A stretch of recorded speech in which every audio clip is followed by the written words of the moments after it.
Well, good morning, everybody. Good morning and welcome. Welcome to Life Happens Radio. Life happens. Are you prepared? As we like to say, we know you are if you listen to our show, because we like to give you information that can help you plan and plan properly. It's our weekly radio program geared to baby boomers and others, and we address the challenges we face as we age. We talk about aging as a lifestyle and having the right insurance, financial, and legal plans in place for a secure retirement, and stressing the importance of planning for the unexpected, which is going to be a big topic on the agenda for today. And that includes planning for an untimely death, a disability, a long-term care event. We talk about estate, legacy, and special needs planning, and we stress the importance of educating yourself to make sure that all of your advisors are working together so you can make informed decisions, and the best informed decisions to make sure your goals are met. Bob Vandy with New York Long-Term Care Brokers, my colleague Brian Johnson here with you this morning. Good morning, Brian. Good morning, Bob, and happy early birthday. Ah, thank you. You thought I forgot. Yeah, I was counting on it. It's I'm trying Mr. to. Vandy's birthday tomorrow, isn't it? It is tomorrow. Tomorrow, yes. and I think it was our third amigo's birthday just 2 days ago or yesterday. Yesterday, I think. Yesterday, Yeah. it was Louis Pierro's birthday. So if Lou's listening, happy birthday, Lou. He's still recovering, I think, from yesterday. So that's a lie. His son is graduating today. So congratulations. I think it's Jordan that's graduating today, right? Yeah, absolutely. Jordan's graduating, so congratulations, Jordan. Jordan's actually been on the program before when we have touched on college planning, and I wish him the best of luck. I think he's off to Syracuse University in the fall, if I remember correctly. Awesome. Go Orange. So good to have everybody with us this morning. Brian and I here with you. Lou, obviously, with the day off. We'll have a guest with us here around the bottom of the hour that'll help round out some of our discussion today, where we're going to talk about long-term care, but alternative ways to pay for long-term care. Some things that you might have heard of, and maybe some other things that you haven't heard of. So in the spirit of educating you, as we often like to do, today's program is going to be right up the alley.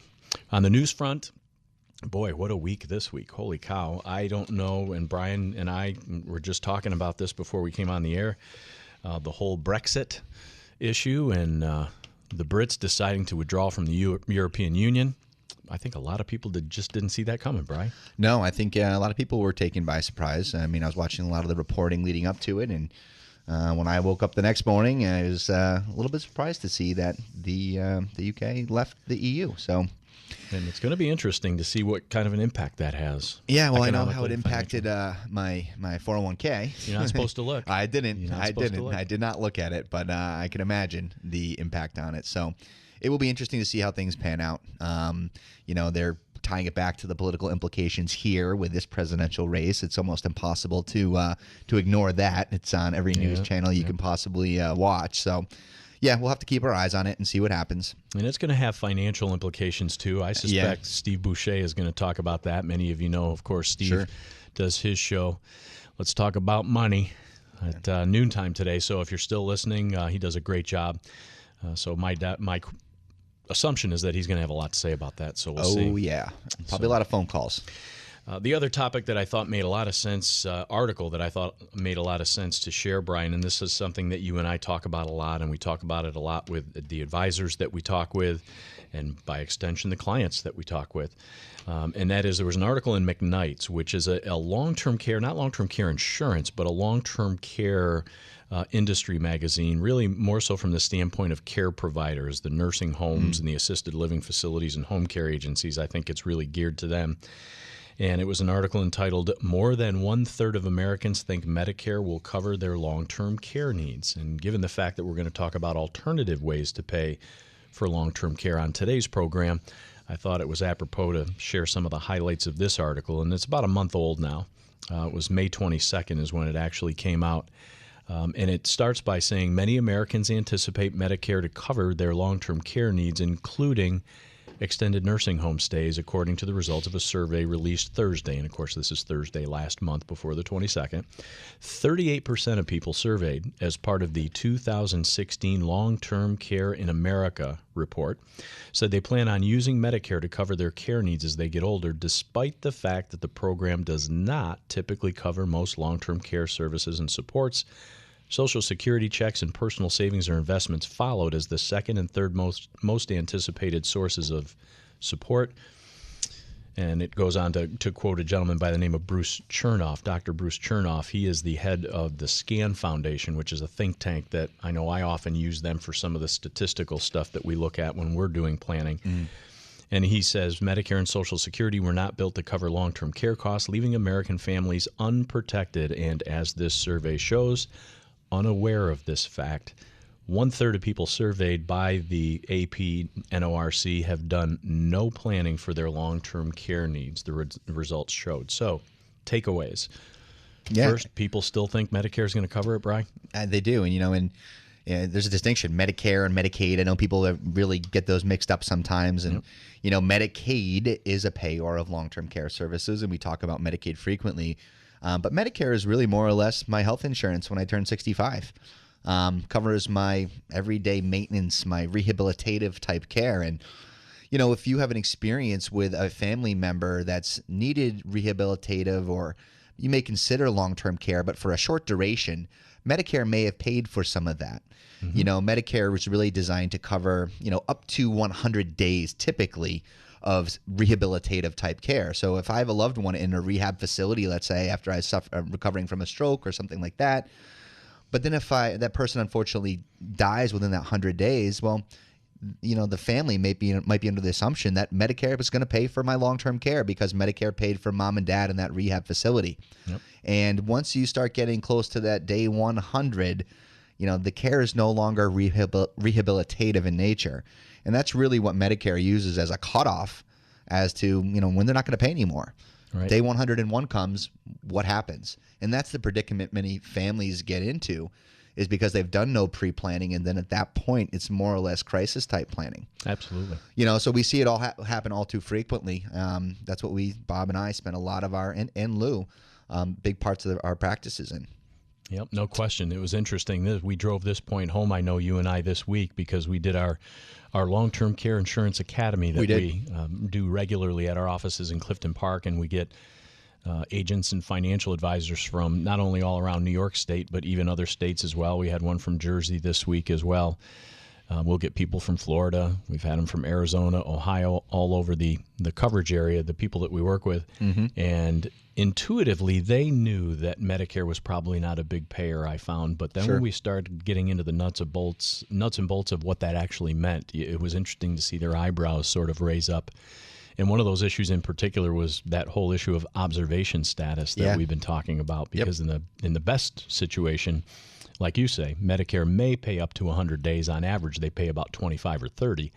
But they're only going to pay for those rehab services I may need, A, to get me better, and B, if I had a 3-night hospital stay / admission. Exactly. That's and the we're key finding there. That a lot, that this whole observation status thing is rearing its head more and more frequently, it seems to me. Yeah, I think it's no secret. It's just they're looking for ways to cut spending, and it's all about the money. It's all about the money, like most things, Bob. Fortunately or unfortunately, and unfortunately, when you're dealing with healthcare.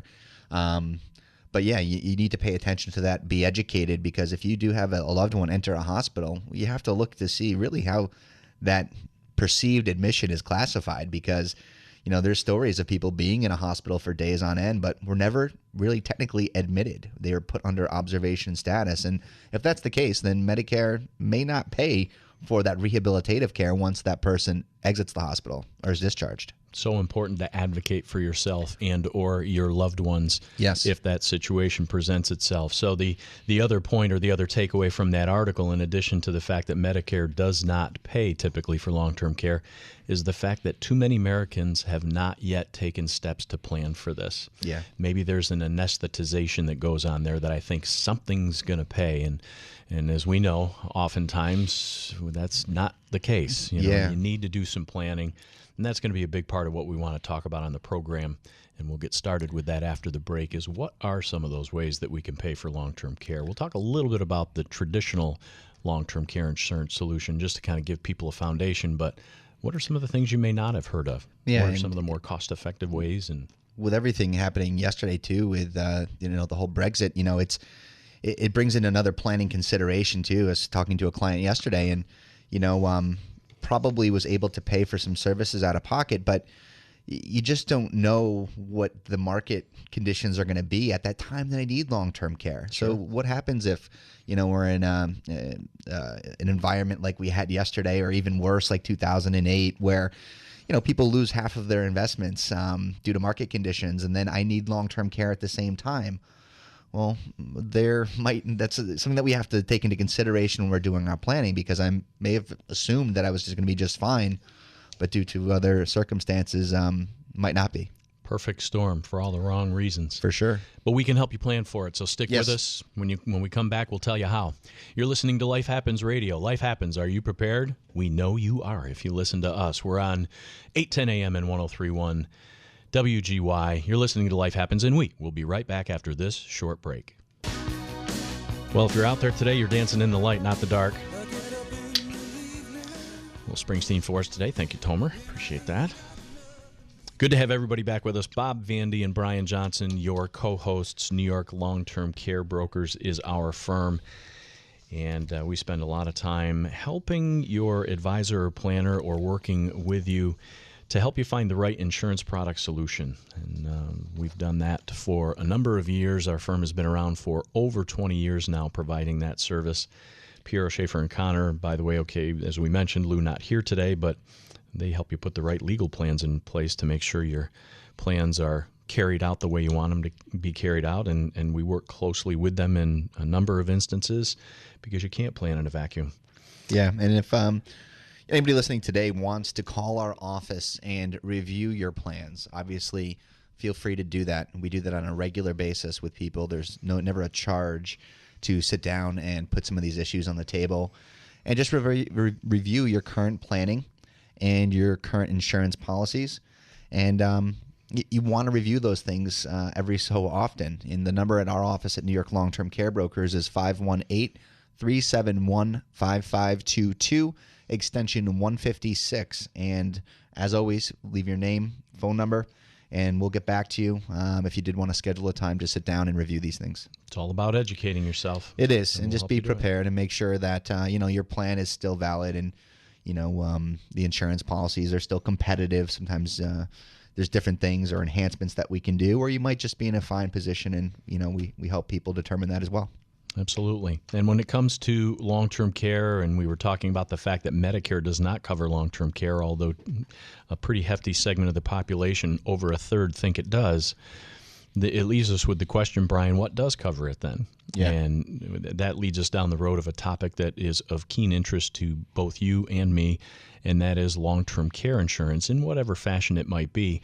Let's start a little bit of the discussion today by laying the foundation with traditional long-term care insurance, which I think a lot of people are probably familiar with. Yeah. And that's not really the focus today. We want to talk about alternate ways to pay for long-term care. So I want to talk a little bit about that. But before I do, keep in mind, it's a call-in show as well. So if you have questions, give us a call. We'd love to hear from you. 1-800-TALK-WGY is our number.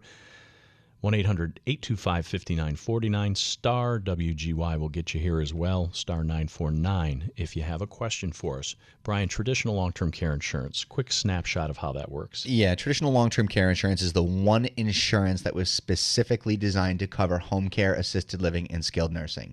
That's its sole purpose.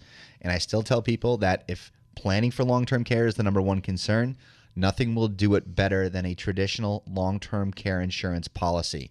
Again, it was specifically designed to cover these services, and it's going to cover these services at the lowest possible premium. Okay, some of the other alternative products that we work with, life insurance policies or asset-based hybrid type policies that we look at, typically require a greater premium requirement or commitment for an equivalent amount of coverage. And long-term care insurance, traditional long-term care insurance, is just so flexible that we can design a policy that's going to run parallel to your overall planning strategy. Maybe you're establishing a Medicaid asset protection trust with Lou Pierro or Aaron Connor, and you want a funding source for home care and assisted living and give you those options. We can design a traditional long-term care policy that's going to be affordable. And when I say affordable, for a 60-year-old couple, you're talking in the neighborhood of $150 a month-ish, around there, for a very good traditional long-term care insurance policy that's going to provide ample benefits for home care and assisted living. and then we do a coordinated plan with a asset protection trust, maybe to protect some other exposed assets from the nursing home. You think there's a perception out there, Brian, that long-term care insurance is too expensive and therefore people don't look at it? Of course there is, and it can be. It really can be. If we try to design a long-term care insurance policy to pay for a 5-year stay in a nursing home, well, we know what a nursing home costs, and it's priced appropriately according to what that risk might pose. So we design a policy typically, though, now that's more conducive to home care and assisted living. And statistically, that's where most people are going to be receiving care. All right. Only 20% of long-term care insurance claims are paying for people in a nursing home. The other 80% are paying for home care and assisted living. And that allows us to design a policy that's going to be around that price point. And you know what? We're very realistic, at least when we design these policies, that, it is. You said a bit earlier, Bob, it's all about the money. And we're very sensitive to the fact that when people retire, you may be on a fixed income, you may not be earning as much in retirement, and you don't want to layer another level of insurance premiums on when you're going to retire. Sure. But we can do that. It's important, and we can do it with a budget and an overall plan in mind when we sit down and craft a plan that's going to work. And again, traditional long-term care insurance, very, very flexible. I always advise people to at least get the information, okay, and educate yourselves just to see how affordable a plan of long-term care insurance can be. Probably a good idea to give the phone number out one more time if somebody would like to do that. Yeah, and anybody listening too, if you want to leave your name and phone number and request a guide that we have that actually has sample premiums in it at most different ages, so without having to actually sit down with us, this will be a pretty good platform for you to introduce yourself to basic long-term care insurance and get some real-life premium examples so you can see just what it might run for you and your family. And the phone number is 371-5522, extension 156. Brian, you alluded to some of the newer products that maybe combine more than one benefit. They've gotten popular in certain circles lately. Seems to me the big advantage of those products is you can do just that. You can combine benefits into one policy. Like you said, if you're looking for just the most cost-effective and efficient policy to cover long-term care costs, traditional long-term care insurance is probably going to be it, correct? Correct, absolutely. But if I want to combine, let's say I look at it and I want to maybe combine my long-term care benefit with a life insurance death benefit. I want to do that type of planning with my family as well. Some of the newer policies allow for that as well. They do, absolutely. And, those are a very good fit many times where they don't require any premium because someone may have an existing life insurance policy, a whole life or a universal life with some built-up cash value that they don't really plan on using in retirement. Well, we can use a section of the tax code called 1035 to exchange that cash value out of the old policy and put it into a new life policy. And oftentimes we can increase the amount of death benefit, but more importantly, also give people the access to a long-term care or chronic illness rider that allows for an acceleration of the death benefit to pay for home care, assisted living, and nursing home care. Those types of policies work great in that type of scenario, or just for the person that says, hey, you know what? I don't like the use it or lose it nature of a long-term care insurance policy. I'd like knowing that if I never need care, my beneficiaries will at least benefit from the income tax-free death benefit from the life insurance policy. We talked about this week. We had the academy where you and I gave some instruction to some of our agents and advisors. And I purposely asked the loaded question when we were doing a session. Dave and I were doing a session, one of our colleagues, about this very topic, traditional long-term care insurance versus some of these newer products that combine a life insurance benefit and a long-term care benefit. And I threw out to the people that were in the room, which one's best? Yeah. And I got all sorts of different answers. Well, I like long-term care insurance traditional because it's this and this and this. And someone else would say, well, I like the combined product because this and this and this. I said, if you take nothing else away from your time here with us today in this training session, remember these two words. It depends. Right. And that's the way that I know you approach the conversations that you have with clients and the way that we do it with advisors as well. Probably one more opportunity for us to give out the number here before we get toward the bottom of the hour here. Yeah, it's 371-5522, extension 156. And you said it, Bob. I mean, one size doesn't fit all. Sometimes insurance is not appropriate at all. And that's something that's insurance is near and dear to our heart. We love it. Sure. We own it.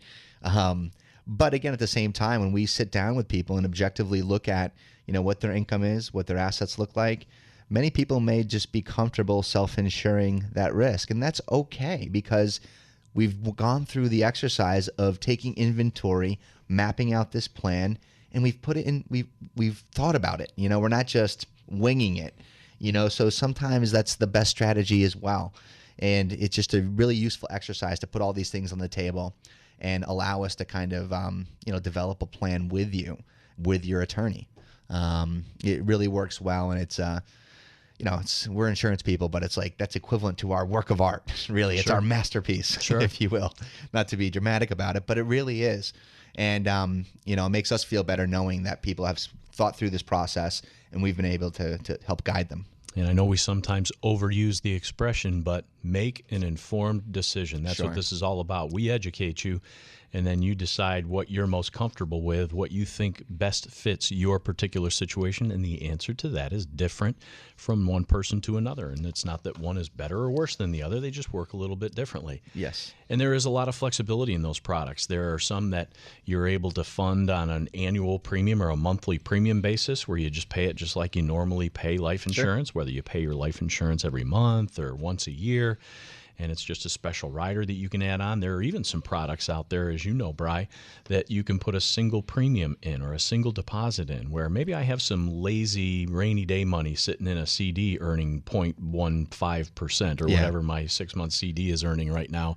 And I have the ability to asset reallocate that, as we often like to say, into a product that gives me a life insurance benefit and an additional pool of money for long-term care as well. So those products have been popular. They are, as well. And that's one of the biggest opportunities I think we see, because there are so many people that have that money in a low-yield money market, a CD, and it's not needed for income. We can reposition that asset in one single premium and leverage it up as much as 5 or 6 times what the original amount of money was to pay for long-term care. Sure. If I transfer $50,000 into it, I may be able to get $300,000 for long-term care. That's a very basic just repositioning of a dormant asset and providing much more benefit for long-term care. And some of those products even allow me to say, if I wake up a couple of years later and say, gee, I don't know that was such a hot idea, I can get all of my money back. That's almost unheard of to have all those benefits wrapped together. One more time, the phone number, if any of our listeners want to check out any of these newer options. Sure, 371-5522, extension 156.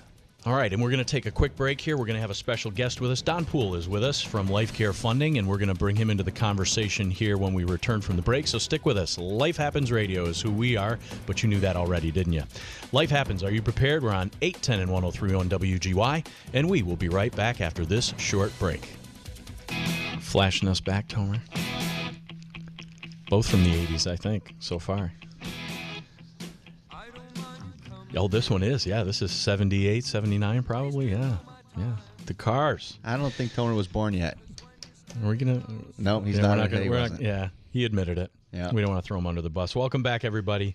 Bob Vandy, Brian Johnson, New York Long-Term Care Brokers is our firm. Lou Pierro, not with us today. As we mentioned, Lou's son, Jordan, graduating from high school today. So congratulations, Jordan and Lou and Paula and family.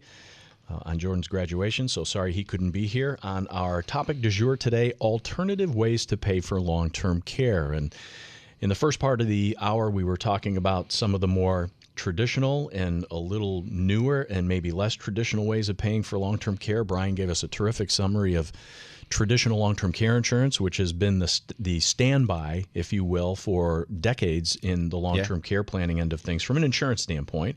And then some of the newer products out there that combine together life insurance and long-term care. And in some states, not so much New York, even have some annuity products there. That if there's any people in, border states to us right now listening, Massachusetts, Vermont. Connecticut, that we have, long-term care annuities now, which are great options for many, many people. A lot of flexibility. For sure. And that's something that we do a fair amount of. We're not just limited to New York State here. We're licensed in about all 50 states, I think.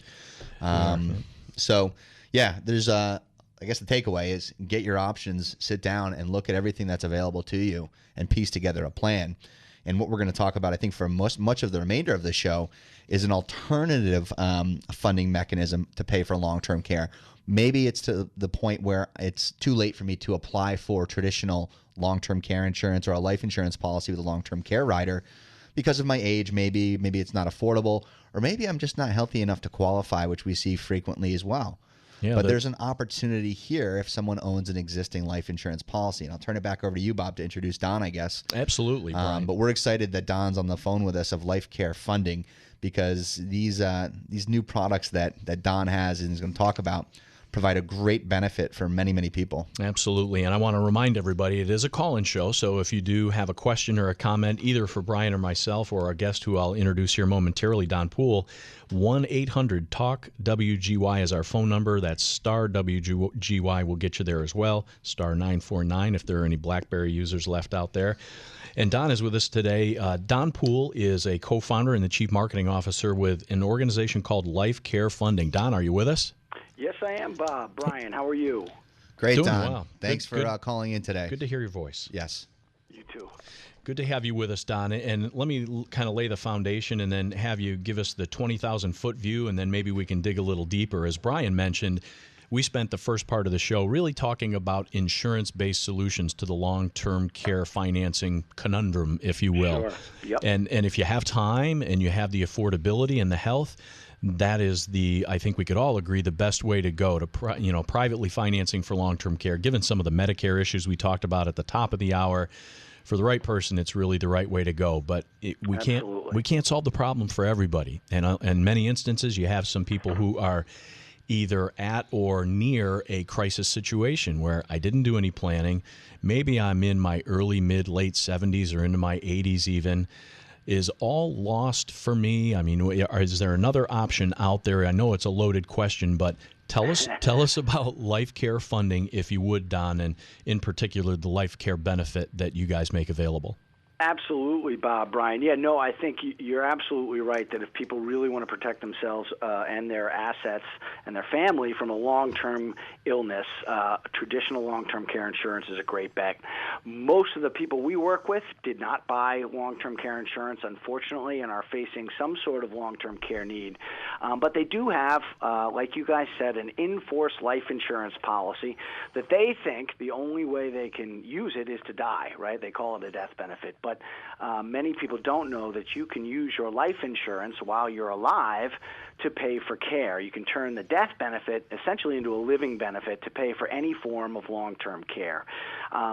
Many people, Brian and Bob, they don't realize that they own their life insurance. Most of the people that we talk to say they think that the insurance company owns their policy, but that's not the case. Life insurance policy is a financial asset, just like a stock or a bond, and insured has a number of options, one of which is to use it to pay for their care. And what we do is we turn the death benefit of an in-force life insurance policy into a dedicated long-term care benefit account to pay for any form of senior care. Now, the underlying transaction in this program is a life settlement, and that's the sale of a life insurance policy to a third party for an amount usually higher than the cash surrender value but less than the death benefit. And essentially what happens in our transaction is that the sale price of the policy goes into a nationally chartered bank and trust company in your client's name that pays out directly to a care provider on a monthly basis. So in that way, it's tax-free to the consumer, and it's also a Medicaid qualified spend down. Life settlements are for rich people. The traditional life settlement market is dominated by very, very wealthy individuals with policies, well over $1 million.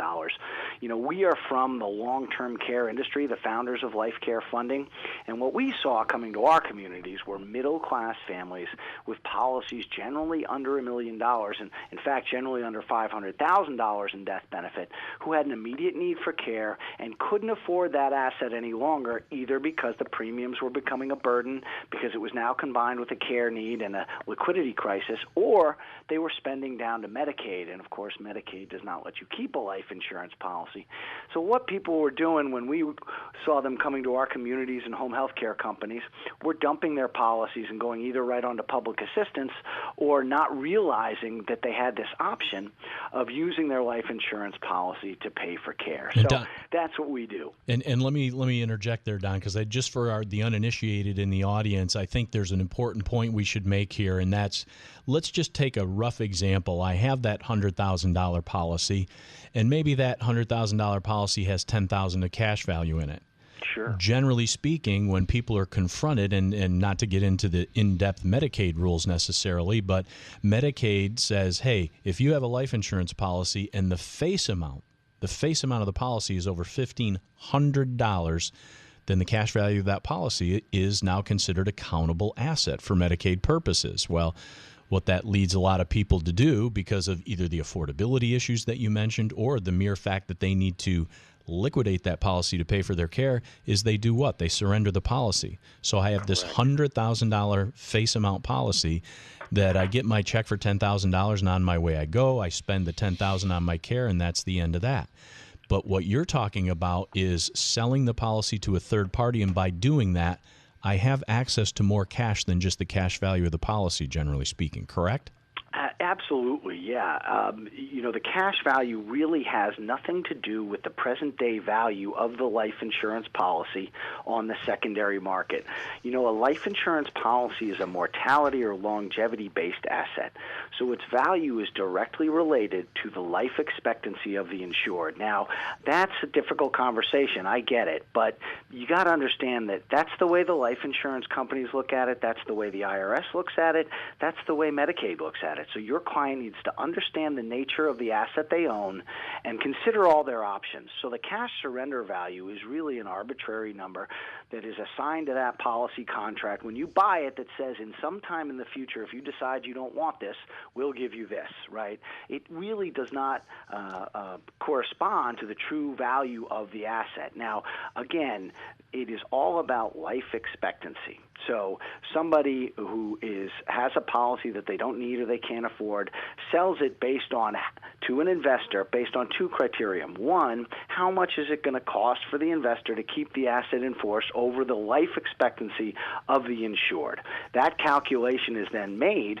Generally speaking, that's a lot higher than the cash surrender value. Life care funding, our average payout is about 43% of face. So let's take the example that you used, Bob. You have a $100,000 policy with $10,000 in cash.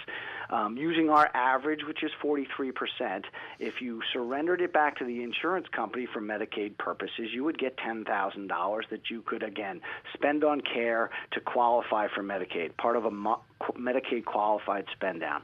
Alternatively, if you use our program, and on average, again, these vary on the individual case, but you would get $43,000 that then would be put into a long-term care benefit account, a bank account in your name that you could spend on any type of care you wanted. So obviously that demonstrates the increased value you get by using our program to access the value of that policy while you're alive.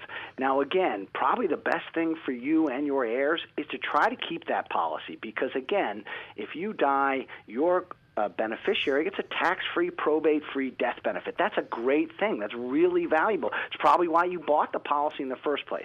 The people we work with, that's just not an option. They're struggling with a long-term care cost. They're going to make a bad decision about this asset. And so this is an option that, generally speaking, they did not know about.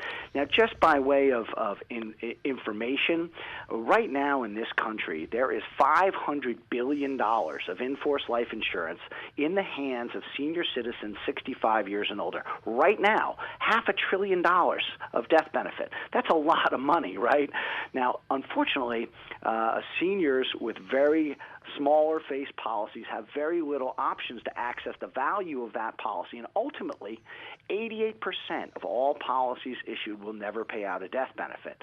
And it's because they either can't afford the premiums or they're spending down to Medicaid. And in fact, 38% of people spending down to Medicaid had a life insurance asset that they had to rid themselves of in order to qualify for Medicaid. So again, 38% of all people going on to Medicaid could have potentially used this program to stay off of Medicaid longer with private funds to pay for the kind of care they wanted and save you, me, and Brian, the taxpayer, a little bit of money by keeping them off of Medicaid longer.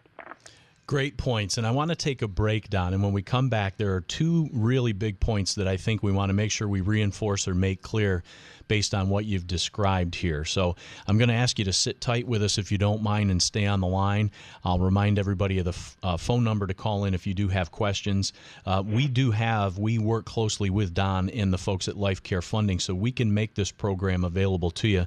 Brian, if you want to give out the phone number one more time as well that people can call if they want to know more about this. Yeah, we have a guide from Life Care Funding, and we'll provide it to you free of charge. Just leave your name and number and address on the voicemail, and we'll be sure to get that out to you. 371-5522, extension 156.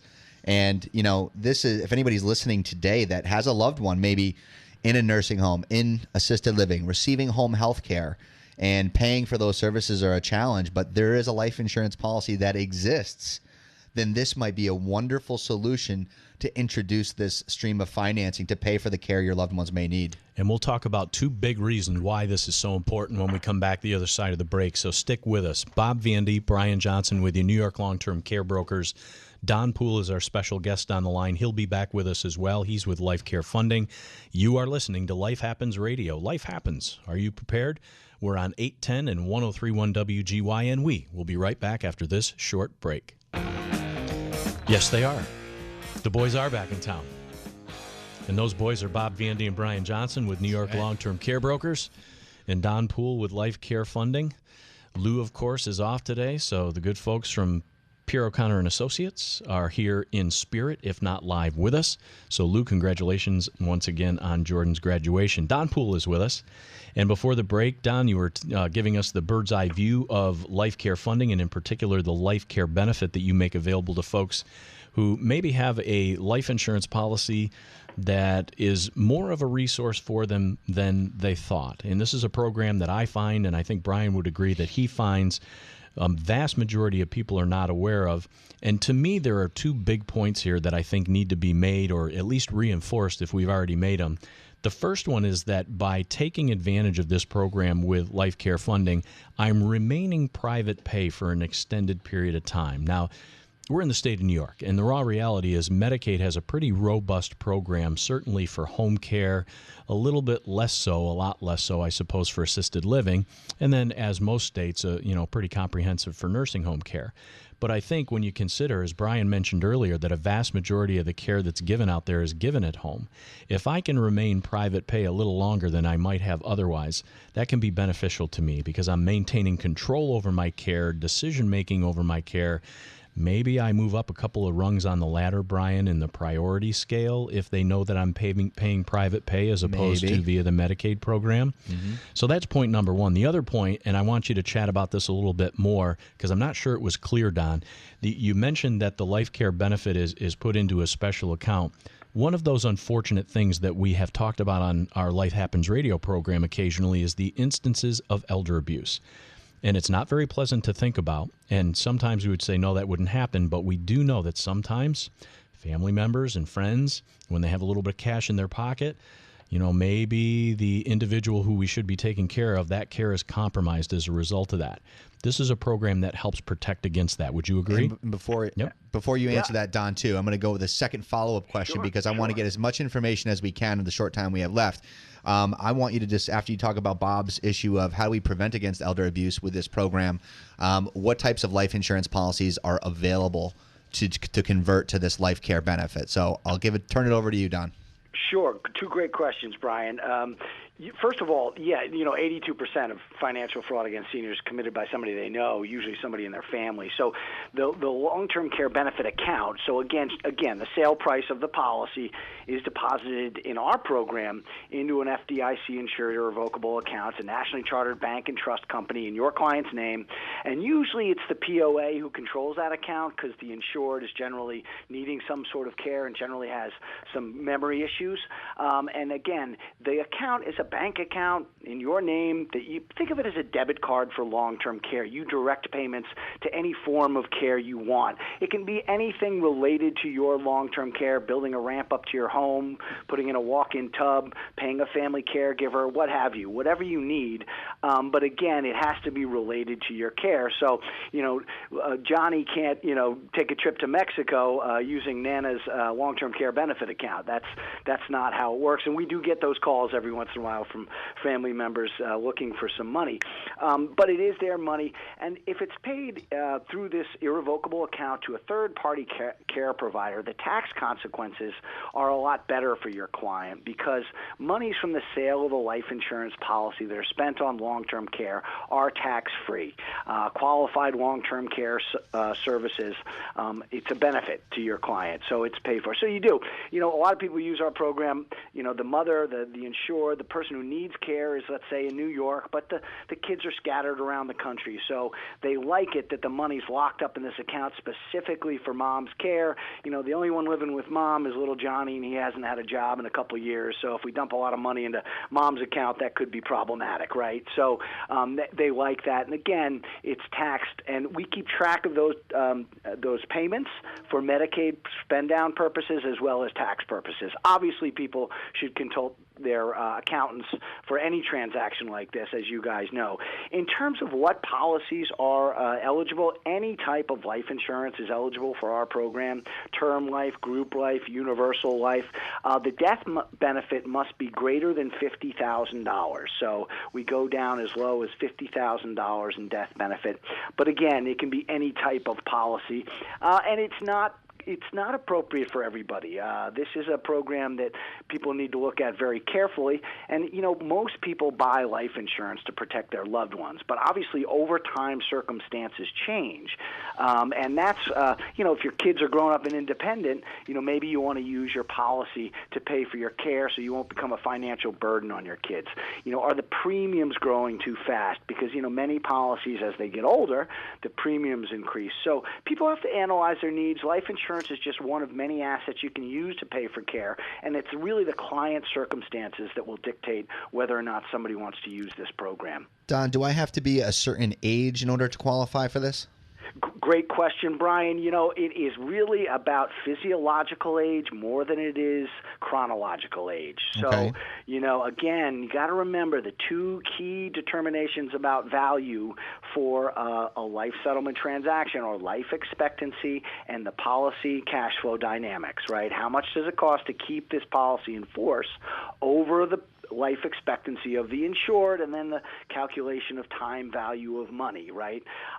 So it really is about how sick they are. They're not going to want to use our program unless they actually need some form of care. Right. They're going to want to wait. This isn't something you're going to do, 2-3 years in advance. Obviously, you want to use it when you want to convert the policy when you're going to need it. Within 30, 90 days, this transaction takes we can do it from 30 to 45 days, but generally speaking, the sales cycle is about 2 months. So obviously people need to know about it before they need it so they don't make a bad decision about the asset. And we see a lot of people every day who say, geez, I wish I heard about you guys, last year when I dumped my mom's policy. So again, for us, when we work with New York long-term care brokers, oftentimes people, they just bring us their policy so we take a look. Listen, these policies were issued many years ago. The insurance company who issued it, may have been bought and sold a couple times. The broker's probably long gone. And so we're going to take a look at that policy. We're going to find out who holds the liability. We're going to analyze it for you and give you some sort of valuation. There's no cost or obligation for that. Again, you're just using it. You guys said it at the beginning. It's all about education and information, making an informed decision about an asset that you own that you've paid into for many, many years. It's an important thing to have on the table, and that's why I'm really glad to be here today with you guys. Yeah, and I'm glad, Don, that I'm really happy that you use the word asset, because a lot of people, I think, look at this as just another liability that, unfortunately, all too often people drop it because they see it as that liability, but it truly is an asset that you own that can be used at the time of need. And when people's health gets to the point where they require these services, and they're looking for options, this is one of those most overlooked options that people have. And, it's that time of need, I think, Don, that you said it was the most important thing. So I need home care. I need to go to assisted living, independent living, nursing home.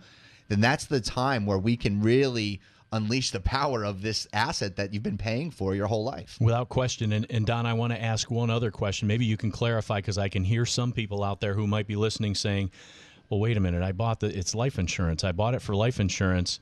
eventually I'm going to pass away. Is all my money gone? Do I have anything left over? Is there any kind of a residual benefit left over if I do use this for the life care?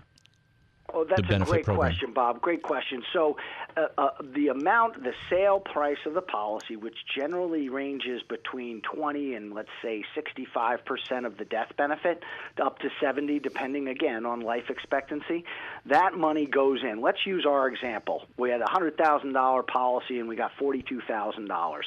$42,000 would go into this account and come out according to the family's needs, directed to any form of care they chose.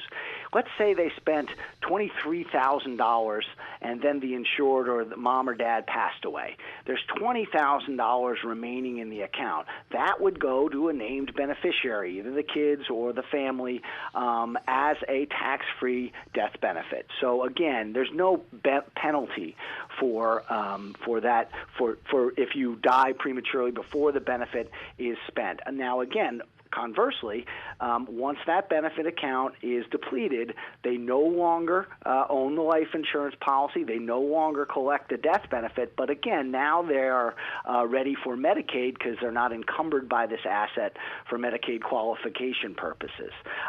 Again, we usually see a family who's not they're caught in the middle, right? They don't have enough money to give their loved one the kind of care that they think they deserve, but they're not poor enough to go on to Medicaid. They're sort of caught in the middle. They have some assets, but they're coming up short, right? They've got a little Social Security, they got a little retirement income, but the assisted living or the home care they want is $6,000, and they only have $4,000. So this last life care funding enables them to sort of fill in that last piece of the financial puzzle and solve the problem for a greater period of time. Most policies are lapsed in the last 3 to 5 years of life for seniors over 65 because they come on a care need and suddenly their finances are completely disrupted. So those people in crisis dealing with a need that they did not plan for really need to call somebody like New York Long-Term Care Brokers, because right there in this crisis period, they have a number of tools that they can use to address your issue. Now, nobody wants to go on to Medicaid ultimately. We're all proud. We've all worked hard our lives, and we don't want to do that. And we want to make sure we explore every option to stay independent, to stay in our homes, or to pay privately so we have more control over our care. And that's what today has been all about. Don Poole, Life Care Funding. Don, can't tell you how much we appreciate you being on with us today. And I'm going to give you the phone number to New York Long-Term Care Brokers, because if you're listening and you want the guide, which is a really great, it's a well-done guide, Don, that you have, the Life Care Funding brochure. It really walks people through it. So call our office, 371-5522, extension 156. And we'll be sure to get you a copy of that if you have interest. As well as Brian mentioned earlier, maybe you want a review. Maybe you've got some things in place. You're not sure if they have kept you up to date and up to speed with what you need for your long-term care planning in particular. Brian and the team at New York Long-Term Care Brokers will take a look at it, let you know, hey, you're all set, you're good, you're looking good where you are, or maybe we might recommend a tweak here or a change there. Again, it's all about making informed decisions, and Don's presence here today was just another example of that. Don, thanks for being here. Thanks, Bob. Thanks, Brian. I really appreciate it. Have a great weekend. You as well. Thanks, Don. And with that, I think we're going to pretty much wrap it up for today here. A great weekend, it looks like, in store. A nice, warm one. Happy birthday. Thank you, Brian. Appreciate that. Everybody, thanks for being with us on Life Happens Radio today. Life Happens. Are you prepared? Keep listening to us, and you will be. You've been listening to Life Happens on 810 and on 103.1 WGY. We will not be back after this short break. Have a great weekend. Steve Boucher's next. Steve Boucher's next. Steve Boucher's next. Steve Boucher's next. Steve Boucher's next. Steve Boucher's